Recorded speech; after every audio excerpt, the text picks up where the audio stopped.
So this video 8 tape has a bunch of cool junk on it. Oh, junk. Sorry.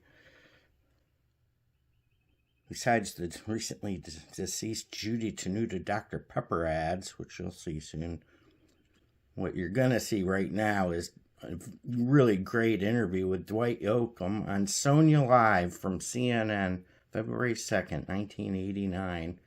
And he talks at length about being a student at Ohio State University and never imagining playing country music for a career, and he, at the end of the interview, he's still doubtful of whether he'll do it continuing on. This is quite a good interview. Sonya, you're no Larry King. Under his belt, Dwight is now taking some time to perform at the Grammys and to appear in Playgirl. Well, nice knees. Nice thigh, as a matter. Is this what we're going to get to see in Playgirl? No, I don't think. I think it's all headshots. Oh, I see. Well, then they better take a fast look here. How did that whole thing with Buck Henry come about? Buck and I met about Buck a year Owens. and a half. Sorry. Buck, well, Buck Owens. Buck will understand. Buck and I met in Bakersfield about it's been almost, it's going on 2 years ago now.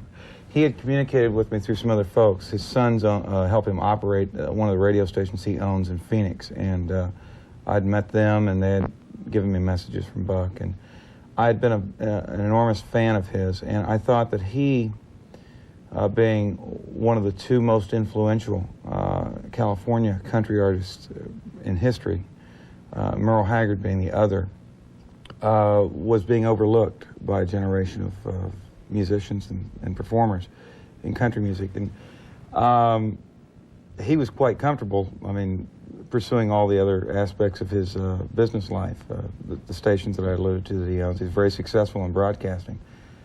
I don't think that Buck ever intended coming back on the road and performing. But after he and I met, he got up and sang with us at the Kern County Fair. And, but I thought that Buck Owens said he was never going to do that publicly again. I know, and I guess he indulges, as I do, in what I call momentary absolutism. Right? I'm not going to do that ever again.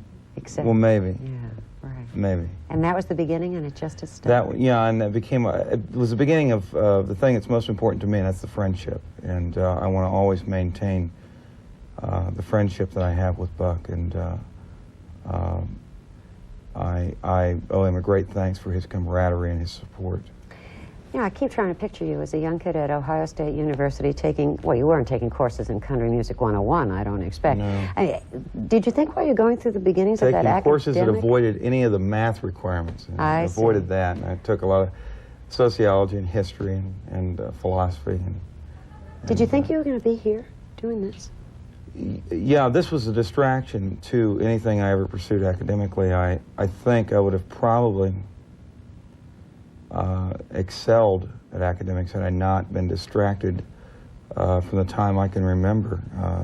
Earliest memories are of a guitar and an infatuation with people who I saw perform with guitars on television or on record.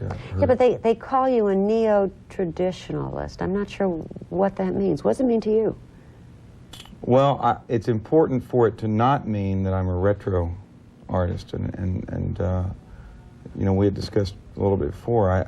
I think that it takes time for critics to understand that you're not just imitating sounds and styles of the past, but that you're just maintaining a contact with the traditional root form of the music. I think it's very important, because I think if you lose that, then you are imitating and emulating the emulators. Mm-hmm. You know, so it's an imitation of an imitation. Yeah, and we've diluted it to the point that we lose contact with... You've had a real struggle with Nashville, however. Is that struggle still ongoing, or is that I don't think so. I think that perhaps some of the lack of understanding on my part of you know, the inner workings of the music community there have been were basically because logistically I was on the West Coast for the 10 years struggling in bars out here and playing and performing, and and they also were removed from me in terms of this guy that showed up with this album, and I was saying some things that were heartfelt, that were you know, very emotional in terms of how I felt that certain artists had been treated over the years, the music. And I think now that there's an understanding, perhaps, I hope there is, that my purpose was never to attack any specific individual or any group of individuals, but just to, I had a forum all of a sudden to communicate my love of the music. I really dearly love country music. You know, some of the critics have accused you of communicating a certain misogyny, not liking women. Say it isn't so. Well, it ain't so, Sonia. It's not so.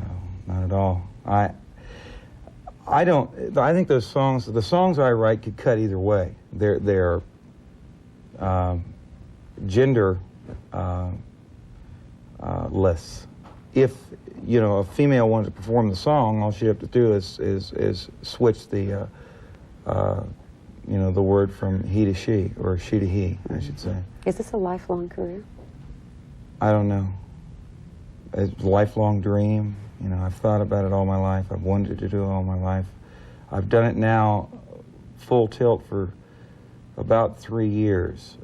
And this last 3 years feels like 30 compared to the previous 28, you know, that led up to it. It's very taxing, but sure. I love it. I'm very fortunate to have had the opportunity to do it. Continue good luck. Thank you. Thank you for having me on. Thanks for watching Cleveland Live Music. It's awfully bright out here.